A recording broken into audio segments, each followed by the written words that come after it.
عن أبي هريرة رضي الله تعالى عنه قال قال رسول الله صلى الله تعالى عليه وسلم من أفطر يوما من رمضان من غير رخصة ولا مرض لم يقض عنه صوم الدهر كله وإن صامه أو كما قال عليه الصلاة والسلام رواه أحمد والترمذي وابن ماجہ و ابو داود۔ حضرت ابو ہریرہ رضی اللہ تعالی عنہ سے روایت ہے کہ رسول اکرم صلی اللہ تعالی علیہ وسلم نے یہ ارشاد فرمایا، جو آدمی سفر وغیرہ کی شرعی رخصت کے بغیر اور بیماری جیسے عذر کے بغیر رمضان کا ایک روزہ چھوڑ دے گا، اگر وہ اس کی تلافی میں اس کے بجائے عمر بھر بھی روزے رکھتا رہے تو جو خیریں اور برکتیں رمضان کی اس نے فوت کر دی ہیں وہ کبھی بھی حاصل نہیں ہو سکتی۔ پیارے پیغمبر صلی اللہ تعالی علیہ وسلم کی اس حدیث کا منشا یہ ہے کہ رمضان المبارک کے مہینے میں اگر کوئی شخص بغیر کسی عذر کے روزہ چھوڑ دیتا ہے یا توڑ دیتا ہے، رکھا ہی نہیں شروع سے یا رکھا اور توڑ دیا بغیر کسی عذر کے۔ عذر کیا ہیں؟ عذر دو ہیں، یا تو آدمی سفر میں ہو، سفر شرعی ہے، یعنی وہ سفر کے جس کی وجہ سے قصر لازم آتی ہے، 77 کلومیٹر کا سفر کے ارادے سے ایک آدمی گھر سے نکلتا ہے تو اس کو روزہ چھوڑنے کی اجازت ہے، روزہ توڑنے کی اجازت ہے۔ مشقت ہے تو تب بھی اجازت ہے، نہیں ہے تو تب بھی اجازت ہے۔ ایک آدمی بیمار ہے، اس قسم کی بیماری آ گئی ہے یا ایسا نڈھال ہو گیا ہے بھوک کی وجہ سے یا بیماری کی وجہ سے کہ اگر دوا نہیں کھائے گا، روزہ نہیں توڑے گا تو جان چلی جانے کا خدشہ ہے، یہ تو ہوا عذر۔ ایک آدمی بغیر عذر کے روزہ توڑ دیتا ہے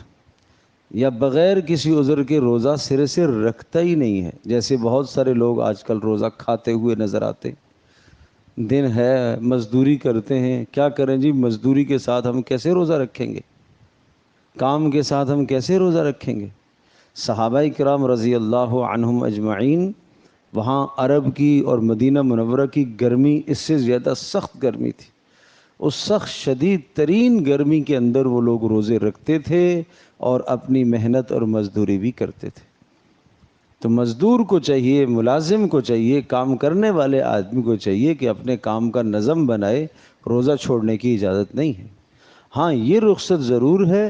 کہ کام کے دوران اگر وہ نڈھال ہو گیا، اسے پیاس کی شدت ہو گئی ہے اور نڈھال ہو گیا تو پھر وہ روزہ توڑ سکتا ہے، لیکن صرف اس لیے روزہ چھوڑ رہا ہے کہ میں کام کرتا ہوں، اس لیے روزہ چھوڑ رہا ہے کہ میں دن کو دھوپ میں مشقت برداشت کرتا ہوں، اس لیے وہ روزہ چھوڑ رہا ہے کہ میں مزدوری کرتا ہوں، میں بچوں کے لیے حلال روزی کماتا ہوں، سخت بڑا گناہ ہے، بدترین گناہ ہے۔ اور کیا ارشاد فرمایا کہ اگر ساری زندگی کے آدمی روزے رکھتا رہے تو یہ جو فرضی روزہ اس نے چھوڑا ہے اس روزے کی تلافی نہیں کر سکتا۔ اس ایک روزے سے جو نقصان اس کو ہوا ہے اس نقصان کا جبیرہ اور اس نقصان کی تلافی ساری زندگی ممکن نہیں ہے۔ تو بھائی اس لیے درخواست ہے کہ کسی شخص کا روزہ نہ چھوٹے بغیر عذر کے۔ جو آدمی کسی بھی کام میں مشغول ہو، سخت سے سخت کام میں، بامشقت کام میں، تکلیف والے کام میں، دن دھوپ اور گرمی میں کام کرے تو جب بھی اس کو روزہ چھوڑنے کی اجازت نہیں ہے۔ روزے کا اہتمام کرنا چاہیے، بھرپور اہتمام کرنا چاہیے، آداب کے ساتھ اہتمام کرنا چاہیے۔ البتہ ایسی حالت میں شدت کے ساتھ جب گرمی ہو تو پیارے پیغمبر صلی اللہ تعالی علیہ وسلم سے یہ عمل تو ملتا ہے کہ آپ علیہ الصلاۃ والسلام نے گرمی کی حالت میں غسل فرمایا، آپ نے اپنے سر مبارک پر پانی کو ڈالا ہے گرمی کی شدت کو کم کرنے کے لیے۔ کپڑے کو گیلا کر کے سر پر ڈالا جائے، یہ تو باتیں موجود ہیں کہ تاکہ وہ گرمی کی شدت کو توڑا جائے اور تاکہ کچھ انسان کو سکون مل جائے، لیکن روزہ چھوڑنے کی کسی صورت پہ اجازت نہیں ہے۔ اس لیے روزے کا اہتمام فرمائیں، اور جو آپ کے جاننے والوں دوست و احباب میں ایسے ہیں جو روزہ نہیں رکھ رہے، ان کو سمجھانا بھی آپ کا کام ہے۔ امر بالمعروف کرنا یعنی نیکی کا حکم کرنا اور گناہ سے روکنا، یہ آپ کی ذمہ داری ہے، یہ آپ کی ذمہ داری ہے، آپ کا کام ہے۔ آپ یہ نہ کہیں کہ